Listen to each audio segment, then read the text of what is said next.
It was supposed to be a thoughtful conversation between two powerful voices in American politics. Instead, it became one of the most unexpected confrontations ever seen on primetime news. The night Jasmine Crockett appeared on the Rachel Maddow show, the studio was quiet. Not tense, not hostile, just quiet. A silence that comes when something important is about to happen, even if no one knows it yet. Jasmine had been invited to speak about a recent vote that had split the House. A vote she'd taken not for convenience, not for optics, but for conscience. She knew she would be asked tough questions. She had prepared for that. What she had not prepared for was the way the tone of the interview would shift, from respectful challenge to personal attack. As the segment began, Rachel greeted her guest with familiar warmth. Congresswoman Jasmine Crockett joins us tonight. Thank you for being here. Jasmine returned the smile. Thanks for having me, Rachel. I appreciate the platform. The first few minutes were exactly as expected. Rachel asked about the legislative details. Jasmine answered thoroughly. She referenced policy, precedent, and her constituents' concerns. The exchange was civil, intelligent, and grounded. But then Rachel changed lanes, not with anger, but with edge. Congresswoman, she said, eyes narrowing slightly. Many of your critics, even some allies, have pointed to your visible religious symbols and questioned whether they belong in a space meant to represent all Americans. How do you respond to that? Jasmine didn't flinch. I carry my faith with me. I don't weaponize it. I don't legislate from it. I don't ask anyone else to follow it. I just don't hide it. Rachel nodded slowly. But isn't that the problem? That you're making it visible at all? In a time when people feel more excluded than ever, even symbols can become signals. Do you really believe wearing a cross doesn't come with political weight? Jasmine looked directly at her. My cross isn't a signal. It's not a billboard. It's not a campaign. It's my grandmother's. She gave it to me when I passed the bar. I wear it because it reminds me that I didn't get here by accident. I got here by grace. The studio stayed silent. Rachel leaned in. But does wearing it on national television, on a political news program, suggest that your decisions are guided by religion? My decisions are guided by principle, Jasmine answered. Faith happens to be one of them. So is justice. So is fairness. So is restraint. If I wore a rainbow pin, or a peace sign, or a flag, no one would question it. But a cross? That becomes controversial. Rachel smiled, but it didn't reach her eyes. You do see how that reads to some viewers though, right? Particularly the ones who feel that religion has been used against them politically? Jasmine nodded. I understand their pain, but I'm not their enemy. And I won't apologize for surviving this system with my identity intact. The air grew dense. Not angry, not loud, just dense. Rachel shifted in her chair. I have to say, Congresswoman, you've come here talking about inclusion, but some of what you've said feels more like defiance. Jasmine didn't look away. It's not defiance to exist. For a few seconds, neither woman spoke. The audience didn't cough. The crew didn't move. It was the kind of silence that tells you something true just landed, and it hit harder than either of them planned. Rachel glanced off camera. The producers were now speaking into headsets, rapidly gesturing. One reached for a control board. Something in the segment had clearly triggered concern behind the scenes. And then Rachel's tone shifted again. Well, I think that's a convenient answer, she said. But this isn't church. This is national news. People come here for facts, not faith. Jasmine leaned forward, her voice still soft. Facts and faith aren't enemies. And neither should we be. The lights didn't flicker. The cameras didn't cut. But something else broke in that moment. Whatever mutual understanding had brought Jasmine onto the show, whatever shared respect had once existed between guest and host, it was gone. Whatever mutual understanding had brought Jasmine onto the show, whatever shared respect had once existed between guest and host, it was gone. The segment cut to commercial without warning. A brief musical sting filled the air, but the tension did not lift. Off camera, Rachel stood up first. She walked toward the producer's desk without looking back. Jasmine remained seated, her hands folded neatly in her lap. A stage assistant approached quietly and leaned in. We're being told to cut your segment short, he said. We won't be coming back to you after the break. Jasmine turned to face him fully. No explanation. The assistant hesitated. Just that. The rest of the show's being restructured. They're moving up the panel discussion. Jasmine nodded once. She didn't argue. She didn't demand clarification. She simply sat in silence for a few more seconds before removing her microphone and placing it gently on the table. She stood up and smoothed her jacket. The cross still hung at her neck, untouched, unmoved. As she walked off the stage, a producer intercepted her near the hallway. "We didn't expect that segment to go where it did," the producer said, her voice low but clipped. The audience felt uncomfortable. Jasmine looked her in the eye. "I didn't expect the discomfort to be with me for answering questions I didn't ask to be asked." The producer opened her mouth to respond, but stopped. Backstage, Jasmine returned to her dressing room without assistance. She passed crew members who offered her sidelong glances, not out of hostility, but something closer to quiet sympathy. People who understood what had just happened, but knew better than to say it out loud. In the control room, the edit team had already begun scrubbing the segment, cutting it down to fit a safer narrative.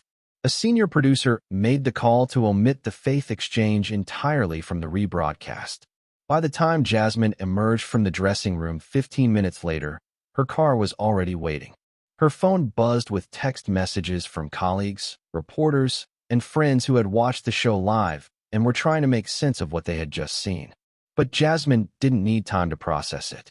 She had seen it before, not always this publicly, but always this clearly. When respect becomes conditional. When a guest is welcome until they stop fitting the script. When the rules of civility only apply in one direction. Outside the building, a junior reporter from a local blog waited near the curb. "Congresswoman Crockett," she called out. "Do you have a comment on what just happened?" Jasmine paused. She didn't speak for effect. She spoke because someone had finally asked with honesty. "I was invited to speak about policy," she said. "Instead, I was asked to justify my humanity." The reporter lowered her phone slightly. "And the cross?" she asked. Jasmine looked at her gently. "I didn't wear it to make a point, but the reaction to it made the point for me." That clip would later go viral, far outpacing the edited segment that eventually aired on Rachel Maddow's show. In the version the network broadcast, Jasmine's appearance was reduced to a polite exchange about infrastructure and a muted "thank you" before cutting to the next guest.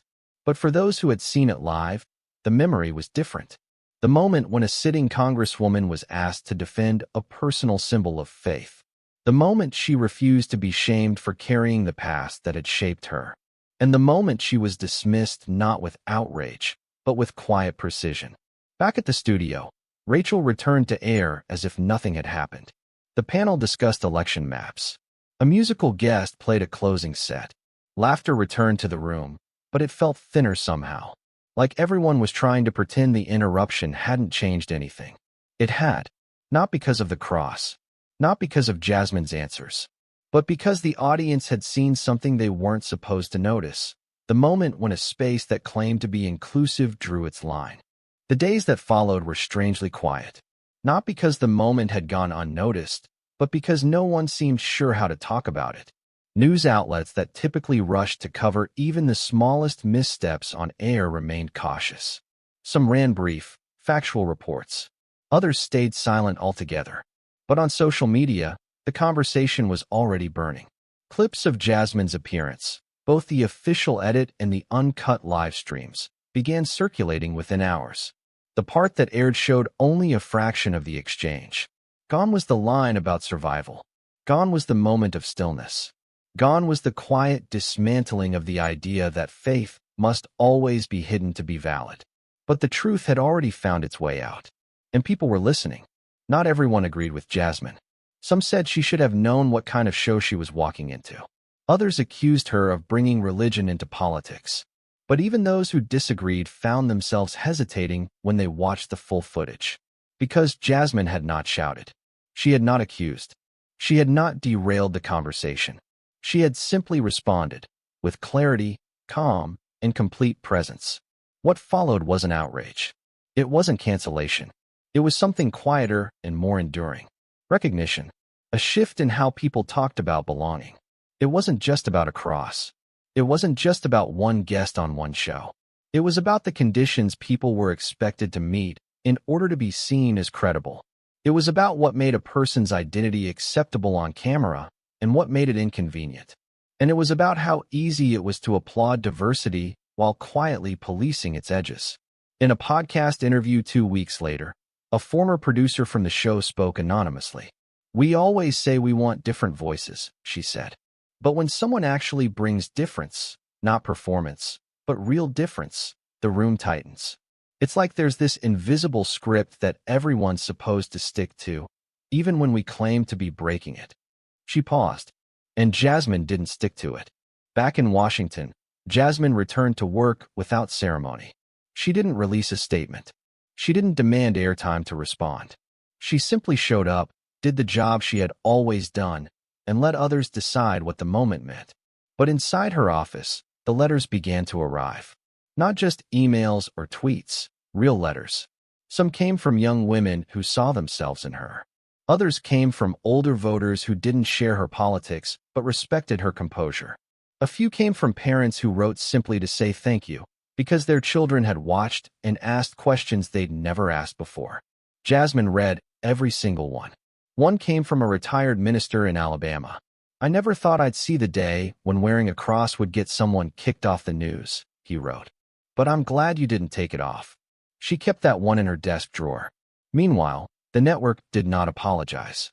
Rachel Maddow did not address the incident. The show continued as if nothing had changed. But viewers noticed. Comments shifted. Ratings dipped slightly. The silence around the moment became its own kind of statement. Eventually, the public conversation moved on. Another headline, another guest, another controversy. But the impact of what had happened didn't fade. Because what Jasmine had done, calmly, without performance, was named something unspoken. That acceptance, in certain spaces, still came with conditions. That being invited did not mean being welcomed. And that respect, when it disappears the moment someone brings their full self into the room, was never respect to begin with. She had not stormed off. She had not fought back with fury. She had simply refused to be made smaller. And in doing so, she showed what dignity looks like when the cameras are still rolling and the room starts to turn. If you believe these moments matter, if you believe that being different should never mean being dismissed, then share this story. Because what happened on that stage wasn't just about one woman or one show. It was about all the spaces where people are told to show up, only to be told to shrink. Let us know in the comments. When respect is conditional, is it really respect at all? And thank you for watching. We'll see you next time.